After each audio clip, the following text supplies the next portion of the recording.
राधा स्वामी जी। बाणी बाणी श्री गुरु नानक देव जी महाराज। आज के सत्संग का विषय है एक ओमकार सतनाम क्या है, कर्ता पुरख क्या है। गुरु नानक देव जी कहते हैं एक ओमकार सतनाम यानी वह एक ओमकार स्वरूप है, वह सतनाम कर्ता पुरुष है। ये जो शब्द हैं इन्हें ऊपर से समझोगे तो भ्रांतियां होंगी, बहमों में पड़ोगे। ज्ञानियों की एक अड़चन है कि शब्द तो उन्हें तुम्हारे ही उपयोग करने पड़ते हैं, तुमसे बात करनी है, तुम्हारी ही भाषा बोलनी पड़ेगी, और जो वे कहना चाहते हैं वह भाषा के पार है। जो वे कहना चाहते हैं वह तुम्हारी भाषा में आ नहीं सकता, क्योंकि तुम्हारी भाषा बहुत संकीर्ण और वह परमात्मा बहुत विराट। जैसे कोई अपने घर में पूरे आकाश को समा लेना चाहे, जैसे कोई अपनी मुट्ठी में सारे प्रकाश को बांध लेना चाहे, ऐसी ही असमर्थता है। तो तुम्हारे ही शब्द उपयोग करने पड़ते हैं, और तुम्हारे शब्दों के कारण ही इतने संप्रदाय पैदा हो जाते हैं। क्योंकि बुद्ध और गुरु नानक देव जी से 2000 साल पहले हुए, तो बुद्ध दूसरी भाषा का उपयोग करते हैं जो प्रचलित थी, जो लोग समझते थे। कृष्ण और 2000 साल पहले बुद्ध से हुए, वे और दूसरी भाषा का उपयोग करते हैं जो लोग उस वक्त समझते थे। हजरत मोहम्मद और दूसरी भाषा का प्रयोग करते हैं, क्योंकि दूसरी हवा, दूसरा मुल्क, दूसरे ढंग के लोग। महावीर अलग, जीसस अलग। भाषाओं के भेद हैं। भाषा तुम्हारी वजह से ही अलग है, अन्यथा ज्ञानियों में कोई भेद नहीं है। गुरु नानक देव जी जो भाषा का उपयोग कर रहे हैं वह गुरु नानक देव जी के समय समझी जा सकती थी। तो वे कहते हैं कर्ता पुरुष, वही बनाने वाला। लेकिन तत्क्षण हमें ख्याल आता है कि अगर वही बनाने वाला है और हम बनाए गए हैं तो द्वैत हो गया। और गुरु नानक देव जी तो शुरू में ही इनकार कर दिए हैं कि वह एक है। अगर वह बनाने वाला और सृष्टा है और सृष्टि अलग है जिसको उसने बनाया, तो द्वैत शुरू हो गया। हमारी भाषा से अड़चन शुरू होती है। जैसे जैसे गुरु नानक देव जी आगे बढ़ेंगे वैसे वैसे अड़चन शुरू होगी। जो उन्होंने पहला शब्द बोला है समाधि के बाद, वह है एक ओमकार सतनाम या एक ओह सतनाम। सच तो यह है कि पूरा सिख धर्म इन 3 शब्दों में समाप्त हो जाता है। इसके आगे तो तुम्हें समझने की कोशिश है, अन्यथा बात पूरी हो गई। समझाने की कोशिश है, तुम नहीं समझोगे इसे। इससे आगे फिर विस्तार करना पड़ता है। विस्तार तुम्हारे कारण है, अन्यथा मंत्र तो पूरा हो गया, बात तो पूरी हुई। एक ओमकार सतनाम सब कह दिया, लेकिन तुम्हारे लिए तो अभी कुछ भी नहीं कहा गया। इन 3 शब्दों से क्या हल होगा? कुछ हल नहीं होता। तब तुम्हारी भाषा की शुरुआत होती है। कर्ता पुरुष वह बनाने वाला है, लेकिन ध्यान रखना जो उसने बनाया है वह उससे अलग नहीं है। बनाने वाला बनाई हुई सृष्टि में छिपा है, कर्ता कृत्य में छिपा है, सृष्टा सृष्टि में लीन है। इसीलिए गुरु नानक देव जी ने गृहस्थ को और सन्यासी को अलग नहीं किया, क्योंकि अगर कर्ता परमेश्वर अलग है सृष्टि से, तो फिर तुम्हें सृष्टि के काम धंधे से अलग हो जाना चाहिए। जब तुम्हें कर्ता पुरुष को खोजना है तो कृत्य से दूर हो जाना चाहिए, कर्म से दूर हो जाना चाहिए। फिर बाजार है, दुकान है, काम धंधा है, उससे तो अलग हो ही जाना चाहिए। गुरु नानक देव जी आखिर तक अलग नहीं हुए। यात्राओं पर जाते थे और जब भी वापस लौटते तो फिर अपनी खेती बाड़ी में लग जाते, फिर उठा लेते हल वक्तर। पूरे जीवन जब भी वापस लौटते घर, तब अपना कामधाम शुरू कर देते। जिस गांव में वे आखिर में वस गए थे, उस गांव का नाम उन्होंने करतारपुर रख लिया था। कर्ता का गाऊं। अगर परमात्मा करता है तो तुम ये मत समझना कि वह दूर हो गया है कृत्य से। एक आदमी मूर्ति बनाता है, जब मूर्ति बन जाती है तो मूर्तिकार अलग हो जाता है, मूर्ति अलग हो जाती है। दो हो गए। मूर्तिकार के मरने से मूर्ति नहीं मरेगी, मूर्तिकार मर जाए मूर्ति तो रहेगी। मूर्ति के टूटने से मूर्तिकार नहीं मरेगा, मूर्ति टूट जाए मूर्तिकार बचेगा। दोनों अलग अलग हो गए। परमात्मा और उसकी सृष्टि में ऐसा फासला नहीं है। फिर परमात्मा और उसकी सृष्टि में कैसा संबंध है? वह ऐसा है जैसे नर्तक का। समझें, एक आदमी नाच रहा है जो नृत्य है, लेकिन क्या तुम नृत्य को और नृत्यकार को अलग कर सकोगे? नृत्यकार घर चला जाए, नृत्य तुम्हारे पास छोड़ा जा सकेगा? नृत्यकार मरेगा, नृत्य मर जाएगा। नृत्य रुकेगा, फिर वह आदमी नर्तक ना रहा। दोनों संयुक्त हैं। इसलिए हिंदुओं ने बड़े प्राचीन समय से परमात्मा को नर्तक की दृष्टि से देखा, नटराज, क्योंकि नटराज के प्रतीक में नर्तक और नृत्य अलग नहीं होते। कभी भी कविता बनाए तो कविता से अलग हो जाता है, मूर्तिकार मूर्ति बनाए मूर्ति से अलग हो जाता है। माँ बेटे को जन्म दे, जन्म देते ही अलग हो जाती है। पिता बेटे से अलग है, लेकिन परमात्मा सृष्टि से अलग नहीं है, सृष्टि में समाया हुआ है। अगर ठीक ठीक तुम्हारी भाषा का उपयोग न किया जाए तो कहना होगा the creator is the creation. वह जो सृष्टा है वही सृष्टि है। और भी अगर ठीक कहना हो तो the creator is nothing but the creativity. सृष्टा सृजन की प्रक्रिया है, वह स्वयं सृजन है। इसीलिए गुरु नानक देव जी कहते हैं, कुछ छोड़कर कहीं भागना नहीं है, जहां तुम हो वहीं वह छिपा है। इसीलिए गुरु नानक देव जी ने एक अनूठे धर्म को जन्म दिया है, जिसमें गृहस्थ और सन्यासी एक हैं। और वही आदमी अपने को सिख कहने का हकदार है, जो गृहस्थ होते हुए सन्यासी हो, सन्यासी होते हुए गृहस्थ हो। सिर के बाल बढ़ा लेने से, पगड़ी बांध लेने से कोई सिख नहीं होता। सिख होना बड़ा कठिन है, गृहस्थ होना आसान है, सन्यासी होना आसान है, छोड़ दो भाग जाओ जंगल। परंतु सिख होना कठिन है, क्योंकि सिख का अर्थ है शिष्य, सन्यासी, गृहस्थ एक साथ रहना घर में और ऐसे रहना जैसे नहीं हो, रहना घर में और ऐसे रहना जैसे हिमालय पर हो, करना दुकान लेकिन याद रखना कि परमात्मा है, गिनना रुपए नाम उसका लेना। गुरु नानक देव जी को जो पहली झलक मिली परमात्मा की, जिसको हम सतोरी कहें, इस नदी में 3 दिन डूबकर तो जो घटना घटी वह समाधि की है, जो मैंने पिछले सत्संग में बताई है।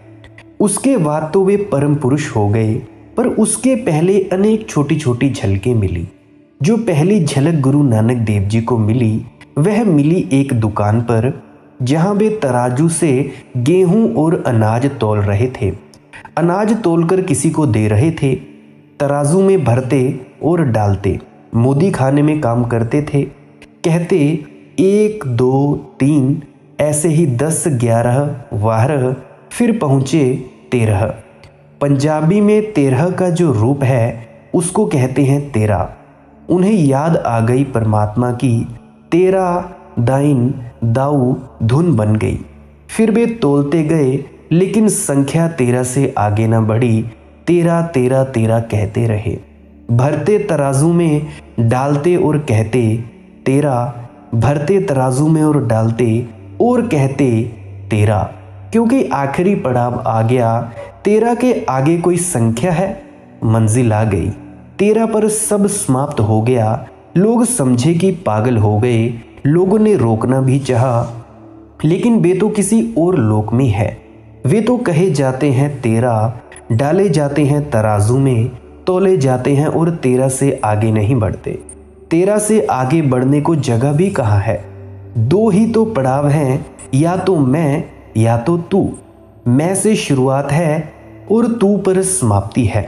गुरु नानक देव जी संसार के विरोध में नहीं है, परंतु गुरु नानक देव जी संसार के प्रेम में है, क्योंकि वे कहते हैं कि संसार और उसका बनाने वाला दो नहीं, तुम इसे भी प्रेम करो, तुम इसी में से उसको प्रेम करो, तुम इसी में से उसको खोजो।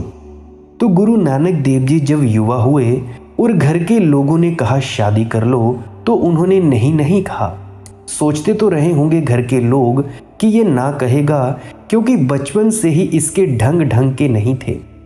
गुरु नानक देव जी के बाप तो परेशान ही रहे, उनको कभी समझ ना आया कि क्या मामला है। भजन में, कीर्तन में, साधु संगति में वे रमे रहते थे। भेजा बेटे को सामान खरीदने दूसरे गांव, 20 रुपए दिए थे, सामान तो खरीदा, लेकिन रास्ते में साधु मिल गए, वे भूखे थे। बाप ने चलते वक्त कहा था सस्ती चीज खरीद लाना और इस गांव में आकर महंगे बेच देना, यही धंधे का गुर है। दूसरे गांव से सस्ते में खरीदना, यहां आकर महंगे में बेच देना। यहाँ जो चीज सस्ती हो खरीदना, दूसरे गांव में महंगे में बेच देना, यही लाभ का रास्ता है, प्रॉफिट। तो कोई ऐसी चीज खरीद कर लाना जिससे लाभ हो, प्रॉफिट हो, हमें फायदा हो। गुरु नानक देव जी लौटते थे खरीद कर, मिल गई साधुओं की एक जमात, वे 5 दिन से भूखे थे। गुरु नानक देव जी ने पूछा कि भूखे बैठे हो, उठो कुछ करो, जाते क्यों नहीं गांव में। उन्होंने कहा यही हमारा व्रत है कि जब उसकी मर्जी होगी वह देगा तो हम आनंदित हैं, भूख से कोई अंतर नहीं पड़ता। तो गुरु नानक देव जी ने सोचा कि इससे ज्यादा लाभ की बात क्या होगी कि इन परम साधुओं को ये भोजन बांट दिया जाए जो मैं खरीद लाया हूं। बाप ने यही तो कहा था कि कुछ लाभ कमा का करो। बांट दिया। साथी था साथ में, मित्र था साथ में, उसका नाम बाला था। उसने कहा क्या करते हो, दिमाग खराब हुआ है। तो गुरु नानक देव ने कहा यही तो कहा था पिता ने कि कुछ लाभ का काम करना, इससे ज्यादा लाभ क्या होगा। बांटकर बड़े प्रसन्न घर लौट आए, इसीलिए कहता हूं ढंग के ना थे। बाप ने कहा कि मूर्ख, ऐसे कहीं धंधा हुआ है, तू बर्बाद कर देगा। और गुरु नानक देव जी ने कहा कि आप नहीं सोचते कि इससे ज्यादा लाभ की और क्या बात होगी। लाभ कमाकर लौटा हूं, लेकिन ये लाभ किसी को दिखाई नहीं पड़ता था। गुरु नानक देव जी के पिता कालू मेहता को तो बिल्कुल दिखाई नहीं पड़ता था। उनको तो लगता था लड़का बिगड़ गया, साधु संगत में बिगड़ा, होश में नहीं है। सोचा कि शायद स्त्री से बांधने से कुछ राहत मिल जाएगी। अक्सर ऐसा लोग सोचते हैं। सोचने का कारण है क्योंकि सन्यासी स्त्री को छोड़कर भागते हैं। तो अगर किसी को गृहस्थ बनाना हो तो स्त्री से बांध दो। पर गुरु नानक देव पर यह तरकीब काम ना आई, क्योंकि ये आदमी किसी चीज के विरोध में नहीं था। बाप ने कहा शादी कर लो। गुरु नानक देव जी ने कहा अच्छा, शादी हो गई, लेकिन इसके ढंग में कोई फर्क ना पड़ा। बच्चे हो गए, लेकिन इसके ढंग में कोई फर्क ना पड़ा। इस आदमी को बिगाड़ने का उपाय ही ना था, क्योंकि संसार और परमात्मा में इसे कोई भेद नहीं था। तुम बिगाड़ोगे कैसे? जो आदमी धन छोड़कर सन्यासी हो गया, बिगाड़ सकते हो उसे धन देकर। जो आदमी स्त्री छोड़कर सन्यासी हो गया, एक सुंदर स्त्री को उसके पास पहुंचा दो, बिगाड़ सकते हो। लेकिन जो कुछ छोड़कर ही नहीं गया, उसको तुम कैसे बिगाड़ोगे? उसके पतन का कोई रास्ता नहीं है। गुरु नानक देव जी को भ्रष्ट नहीं किया जा सकता। इसीलिए मैं भी पक्ष में हूं कि सन्यासी तो गुरु नानक देव जी के जैसे ही होने चाहिए, क्योंकि सन्यासी वही परम है जिसको भ्रष्ट ना किया जा सके। भ्रष्ट तुम उसी को ना कर सकोगे जो ठीक तुम्हारे संसार में बैठा है और फिर भी वहां नहीं है। तुम उसे कैसे भ्रष्ट करोगे? उसने सब उपाय तोड़ दिए। वह परमात्मा जिसे गुरु नानक कहते हैं कर्ता पुरख भय से रहित है, क्योंकि भय तो वहीं होता है जहां दूसरा हो। पश्चिम में जयापाल सात्र का एक वचन बहुत प्रसिद्ध हो गया। वह वचन है द अदर इज हेल, यानी दूसरा नरक है। तुम्हारा भी अनुभव यही है। कितनी बार तुम नहीं चाहते हो कि अकेला छूट जाऊं। दूसरा उपद्रव है। मित्र हो तो थोड़ा कम उपद्रव है, शत्रु हो तो थोड़ा ज्यादा उपद्रव है, अपना हो तो थोड़ा कम उपद्रव है, पराया हो तो थोड़ा ज्यादा उपद्रव है। लेकिन दूसरा उपद्रव है। डर क्या है? दूसरे का डर है। कोई छीन न ले, कोई सुरक्षा न तोड़ दे, फिर मौत आ रही है वह भी दूसरी है, बीमारी आ रही है वह भी दूसरी है। डर क्या है? तुम दूसरे से घिरे हो, यही तुम्हारा नर्क है। द अदर इज हेल, दूसरा नर्क है। लेकिन तुम दूसरे से बचोगे कैसे? हिमालय पर भी जाकर बैठ जाओ तो भी तुम अकेले ना हो पाओगे। बैठोगे वृक्ष के नीचे, कौवा भीट कर देगा, गुस्सा कौवे पर आ जाएगा। बैठोगे, वर्षा आ जाएगी, धूप आ जाएगी। दूसरे से तुम भागोगे कहाँ? तुम जहाँ भी जाओगे तुम दूसरे को पाओगे, क्योंकि दूसरे से बचने का तो एक ही उपाय है कि तुम उस एक को खोज लो जहाँ कोई दूसरा नहीं रह जाता। फिर सब डर गिर जाता है, फिर मौत है ही नहीं, फिर बीमारी है ही नहीं, फिर असुविधा है ही नहीं, क्योंकि दूसरा ही ना रहा, तुम ही हो, कोई अंतर नहीं है। डर तब तक रहेगा जब तक तुम्हें दूसरे दूसरे दुखाई पड़ते हैं। एक ओमकार सतनाम, जिसके मन में यह छा गया उसे डर कैसा? परमात्मा को डर नहीं हो सकता। किसका डर होगा? वही तो अकेला है, उससे अन्यथा कोई भी नहीं है। अकाल भय से रहित, बैर से रहित, कालातीत अकाल मूर्ति। कालातीत मूर्ति है, समय के पार है, बियॉन्ड टाइम। इसे थोड़ा समझो। समय का अर्थ होता है परिवर्तन। अगर कोई चीज परिवर्तित ना हो तो तुम्हें समय का पता ही नहीं चलेगा। घड़ी में भी समय का पता चलता है क्योंकि कांटा घूमता है। अगर कांटा ना घूमे तो समय का पता ना चलेगा। अगर वो नंबरिंग्स बदले ना डिजिटल क्लॉक पर तो तुम्हें समय का पता नहीं चलेगा। मोबाइल फ़ोन में जो डिजिटल क्लॉक ऐड किया गया है सॉफ्टवेयर में, उसके भी नंबर निरंतर बदलते रहते हैं। उसके बदलने से ही पता लगता है कि भाई समय है। चीज़ें बदल रही हैं। सूरज उगा, दोपहर हो गई, सांझ हो गई। बच्चा था जवान हो गया, जवान था बूढ़ा हो गया, स्वस्थ बीमार हो गया, बीमार स्वस्थ हो गया। गरीब अमीर हो गया, अमीर का दिवाला निकल गया। परिवर्तन है। सब चीज़ें बदल रही हैं। नदी वही जाती है। इस परिवर्तन में ही समय है। समय का अर्थ ही होता है दो परिवर्तन के बीच का फासला। थोड़ा सोचो, अगर आज सुबह तुम उठो और सांझ तक कुछ भी घटना ना घटे, कोई परिवर्तन ना हो, सूरज खड़ा रहे जहाँ था, तुम्हारी उम्र उतनी ही बनी रहे जितनी थी, घड़ी का कांटा ना हिले, नंबरिंग्स ना चेंज हो मोबाइल फ़ोन में, वृद्ध बूढ़े ना हो, पत्ते कुम्हलाए ना, सब ठहर जाए, तो तुम्हें समय का पता कैसे चलेगा? समय होगा ही नहीं। तुम्हारे लिए समय का पता चलता है क्योंकि तुम परिवर्तन से घिरे हो। परमात्मा के लिए कोई समय नहीं, क्योंकि वह सनातन है, शाश्वत है, सदा है। उसके लिए कुछ भी परिवर्तित नहीं हो रहा है। उसके लिए सब ठहरा हुआ है। परिवर्तन अंधी आंख का अनुभव है। परिवर्तन ऐसे है क्योंकि हमें पूरा नहीं दिखाई पड़ रहा है।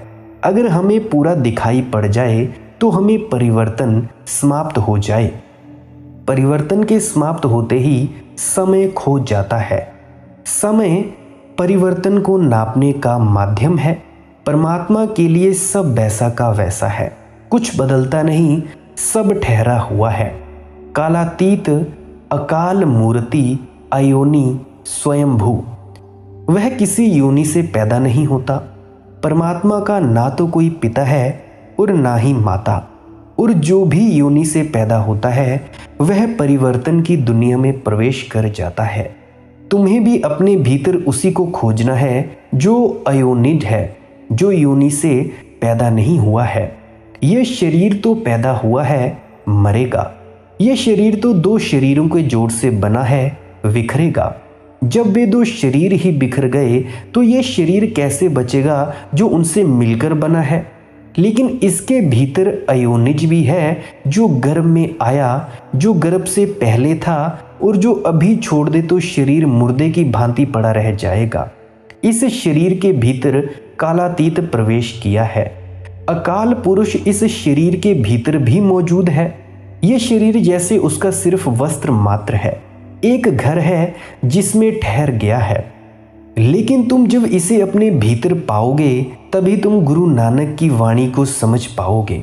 तुम्हें अपने भीतर उसको खोजना है, जो ना तो परिवर्तित होता है और ना ही बदलता है। अगर तुमने कभी थोड़ा भी आंख बंद करके बैठने का अभ्यास किया है तो तुम्हें एक बात ख्याल में आई होगी कि भीतर कोई उम्र नहीं है। तुम 40 साल के हो कि 50 साल के, भीतर कुछ पता नहीं चलता। तुम जब 5 साल के थे तब भी आंख बंद करते तो भीतर तुम अपने को वैसा ही पाते जैसा तुम 50 साल के होकर पाओगे। जैसे भीतर के लिए समय बीता ही नहीं। आंख बंद करके भीतर देखो, तुम पाओगे वहां कुछ बदलता ही नहीं। और ये जो भीतर अनबदला है, ये किसी योनि से पैदा नहीं हुआ है। तुम माँ बाप से आए हो, उनसे पैदा नहीं हुए हो। वे तुम्हारे आने के मार्ग हैं, लेकिन वे तुम्हारे जन्मदाता नहीं है। तुम उनसे गुजरे हो क्योंकि तुम्हारे शरीर को बनाने की व्यवस्था उनके भीतर थी। लेकिन जो उस शरीर के भीतर प्रविष्ट किया है वह पार से आया है। अपने भीतर जिस दिन तुम अयोनिज हो जाओगे, अयोनिज को पाओगे, उसी दिन तुम समझोगे कि परमात्मा की कोई योनि नहीं है, हो भी नहीं सकती। क्योंकि परमात्मा का अर्थ है समष्टि, परमात्मा का अर्थ है द टोटलिटी। ये पूरा का पूरा किससे पैदा होगा? पूरे के पार कुछ बचता ही नहीं जो इसकी माँ और पिता बन सके। इसीलिए परमात्मा अयोनि है, स्वयंभू है, अपने आप है। स्वयंभू का अर्थ है अपने आप है। कोई सहारा नहीं है, कोई कारण से नहीं है, कोई आधार नहीं है, अपना ही आधार है। तुम भी जिस दिन अपने भीतर इस बात की थोड़ी सी झलक पाओगे, उसी दिन मुक्त हो जाओगे चिंता से। आखिर तुम्हारी चिंता क्या है? चिंता यही है कि हर चीज का आधार है और हर चीज का आधार छीना जा सकता है। छीनने से चिंता है। जो छीना जा सकता है उसी से चिंता है। छीनने के ख्याल से चिंता है। आज धन है, कल ना होगा, फिर तुम क्या करोगे? धन के कारण अमीर हो, अपने कारण अमीर नहीं हो। सन्यासी एक संत पुरुष अपने कारण अमीर है, उससे तुम छीन नहीं सकते। महात्मा बुद्ध से तुम क्या छीनोगे? गुरु नानक देव जी से तुम क्या छीनोगे? कुछ भी छीनकर तुम बाबा नानक को कम ना कर पाओगे। कुछ देकर ज्यादा ना कर पाओगे। कुछ जोड़ नहीं सकते, कुछ घटा नहीं सकते। गुरु नानक देव जी जो भी हैं उस परम सहारे के साथ हैं। तुम्हारा कोई सहारा नहीं है और वह परम सहारा अलग नहीं है। परमात्मा निराधार है, तुम भी निराधार हो। और जिस दिन तुम निराधार होने को राजी हो जाओगे, उसी दिन परमात्मा और तुम्हारा मिलन हो जाएगा। ये जो परमात्मा की व्याख्या है, यह व्याख्या दार्शनिक की व्याख्या नहीं है। यह व्याख्या साधक के लिए है, ताकि तुम समझ जाओ कि परमात्मा के ये लक्षण हैं। अगर तुम्हें परमात्मा को पाना है तो इन्हीं लक्षणों को तुम्हें अपनी साधना बना लेना है। छोटे रूप में तुम्हें परमात्मा होने की कोशिश में लग जाना है। जैसे जैसे तुम उसके समान होने लगोगे, वैसे वैसे तालमेल बैठने लगेगा। दोनों के बीच धुन बजने लगेगी अनाहत नाद की। अयोनि स्वयंभू है, वह गुरु की कृपा से प्राप्त होता है। क्यों कहते हैं गुरु की कृपा से? क्या मनुष्य का अपना श्रम काफी नहीं है? इस संबंध में एक सूक्ष्म बात समझ लेनी जरूरी है, क्योंकि बाबा नानक गुरु पर बहुत जोर देंगे। गुरु के बिना तो मिल ही नहीं सकता परमात्मा, वे कहेंगे। आखिर क्या कारण है? अगर परमात्मा मौजूद है तो सीधा सीधा मैं उससे मिल क्यों नहीं सकता? गुरु को बीच में लाने की क्या जरूरत है? कृष्ण मूर्ति कहते हैं गुरु की कोई जरूरत नहीं। बुद्धि को, तर्क को ठीक भी मालूम पड़ता है। क्या जरूरत? जब परमात्मा मौजूद है, मैं भी परमात्मा से पैदा हुआ हूँ, गुरु भी परमात्मा से पैदा हुआ है, तो गुरु को बीच में क्यों खड़ा करना? क्या आवश्यकता है? मन तो ये चाहता भी है कि गुरु बीच में खड़ा ना किया जाए। इसलिए कृष्ण मूर्ति के आसपास अहंकारी लोगों की जमात इकट्ठा हो गई थी। कृष्ण मूर्ति बिल्कुल ठीक कहते हैं, गुरु की जरूरत नहीं है। अगर तुम अपने अहंकार को खुद ही गिराने में समर्थ हो जाओ तो।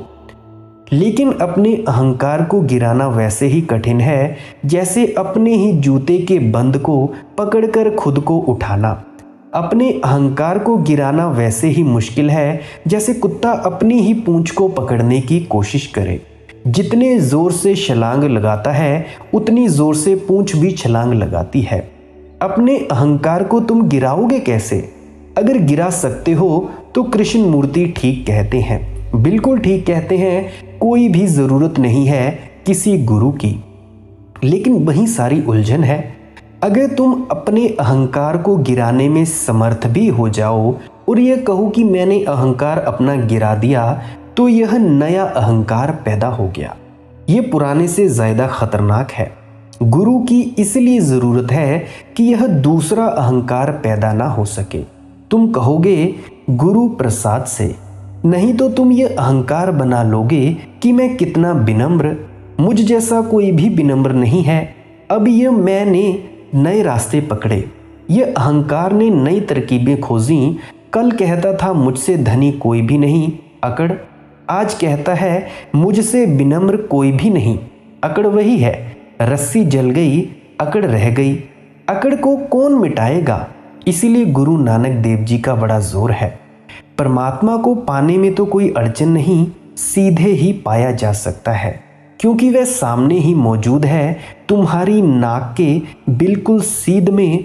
जहां तुम जाते हो सब तरफ वह मौजूद है।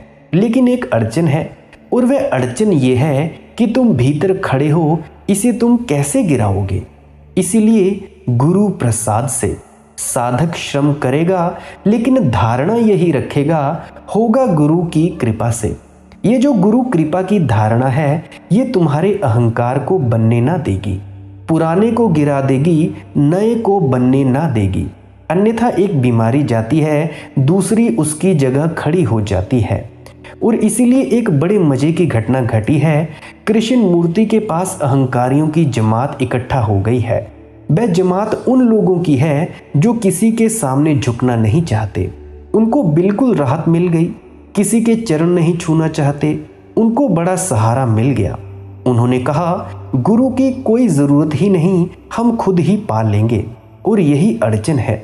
अगर बाबा नानक जैसा व्यक्ति कृष्ण मूर्ति के पास हो, रामकृष्ण जैसा व्यक्ति कृष्ण मूर्ति के पास हो, जिद्दू कृष्ण मूर्ति के पास हो, तो कोई अड़चन नहीं है। लेकिन जो लोग इकट्ठे होते हैं वे ही लोग हैं जो अहंकार गिराने में असमर्थ हैं। इनको गुरु की ज़रूरत है। ये बड़े मज़े की घटना है। कृष्ण मूर्ति के पास जितने लोग भी गए हैं उनको गुरु की ज़रूरत है। गुरु नानक देव जी के पास जितने लोग थे बिना गुरु के भी पा सकते थे। अब तुम कहोगे कि मैं पहेली खड़ी कर रहा हूँ। गुरु नानक देव जी के पास जो लोग थे बिना गुरु के पास सकते थे, क्योंकि वे तैयार थे गुरु प्रसाद को स्वीकार करने को। वे तैयार थे अपने को छोड़ने को। पाया तो बिना गुरु के ही जाता है, लेकिन गुरु की धारणा तुम्हारे अहंकार को गिराने में सहयोगी हो जाती है। तुम अकड़ से नहीं भरते, नहीं तो तुम कहोगे शीर्षासन करता हूँ 3 घंटे, सुबह ध्यान करता हूँ। एक स्त्री ने मुझे कॉल किया। उसने कहा कि मेरे पति आपको सुनते हैं, उन्हें कुछ समझाइए। अब हद हो गई, सिख हैं पति। मैंने पूछा क्या हुआ? उसने कहा वे रात 2 बजे से उठ आते हैं और जपजी का पाठ करना शुरू कर देते हैं। तो घर में सोना मुश्किल हो गया है, न बच्चे सो सकते हैं न मैं सो सकती हूँ। मैं तो वैसे भी काम कर करके 11 बजे सोती हूँ और 2 बजे उठा दिए जाती हूँ। और उनसे कुछ कहो तो वे कहते हैं कि तुम सब उठकर पाठ करो, तो क्या करना? फिर मैंने उनके पति से बात की। मैंने उनसे पूछा कि कब उठकर पाठ करते हो? उन्होंने कहा कि बस सुबह प्रभात काल में, बस 2 बजे सुबह उठ आता हूँ। उनके लिए 2 बजे सुबह है। तो मैंने कहा कि तुम्हारी जो सुबह है दूसरों के लिए बहुत खतरनाक हो गई। वे बोले, वह उनकी गलती है, उनको सबको उठना चाहिए, आलसी हैं, काहिल हैं, सुस्त हैं। और मैं तो सबकी सेवा ही कर रहा हूँ, जोर से जपजी का पाठ करता हूँ। मोहल्ले पड़ोस के लोगों के कान में भी पड़ जाती है आवाज़। मैंने उनसे कहा कि तुम ऐसा करो, थोड़ी कम सेवा करो मोहल्ले पड़ोस की। धीरे धीरे लाना उचित है, अन्यथा जो चढ़े हुए लोग हैं उनको उतारना बहुत कठिन हो जाता है।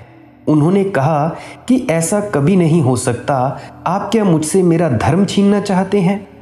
अब यही उनकी अकड़ है कि उन जैसा पाठ करने वाला कोई नहीं, और वही अकड़ बाधा है, वही अकड़ अहंकार है। जीवन भर दोहराते हो जपजी को, दोहराते रहो जपजी को। असली सवाल तो अकड़ का मिटाना है। इसलिए बाबा नानक बार बार कहेंगे कि क्या तुम करते हो उससे कुछ भी नहीं होगा, जब तक कि तुम ना मिट जाओ उससे सब कुछ होगा। यह गुरु की धारणा स्वयं को मिटाने की बड़ी कीमिया है, क्योंकि करो तुम कुछ, कहते तुम हो गुरु प्रसाद से, उसकी कृपा से ही हो रहा है। मैं कर रहा हूं, बस अर्चन खरी हो जाएगी। अगर तुम अपने मैं को बिना किसी के सहारे से गिरा दो तो गुरु की कोई ज़रूरत नहीं है। लेकिन करोड़ में कभी कोई एक व्यक्ति बिना गुरु के गिरा पाता है, इसीलिए वह अपवाद है। उनको हमें गिनती में नहीं लेना चाहिए, उनके कारण नियम नहीं बनाना चाहिए। गुरु के बिना कोई भी परमात्मा तक नहीं पहुंच सकता, अपनी मैं को कोई भी नहीं मार सकता। इसके बारे में हम कल की वीडियो में चर्चा करेंगे। अगर आपका कोई प्रश्न है तो टेलीग्राम पर पूछ सकते हैं। टेलीग्राम पर मेरा हैंडल है माली की मौज सत्संग। अगर आपको ये सत्संग से फ़ायदा हुआ है तो इसको अपने मित्रों परिजनों तक ज़रूर साझा करें, यही मेरी विनती है। आप इंस्टाग्राम और फेसबुक पर भी फॉलो कर सकते हैं, वहाँ पे भी मेरा हैंडल है माली की मौज सत्संग। वहाँ पे कुछ नई अपडेट्स दी जाती हैं, उनको भी आप सुन लिया करें जी। आपने इतने अंत तक सुना, इससे पता चलता है कि आप मेरी वीडियोस को पूरा सुनते हो। तो फिर से विनती करता हूँ कि शेयर ज़रूर कर दीजिए इन वीडियोस को अपने मित्रों तथा परिजनों तक। अंत में आप सभी के भीतर बैठे परमात्मा को प्रणाम करता हूँ। मेरा प्रणाम स्वीकार करें। राधा स्वामी जी।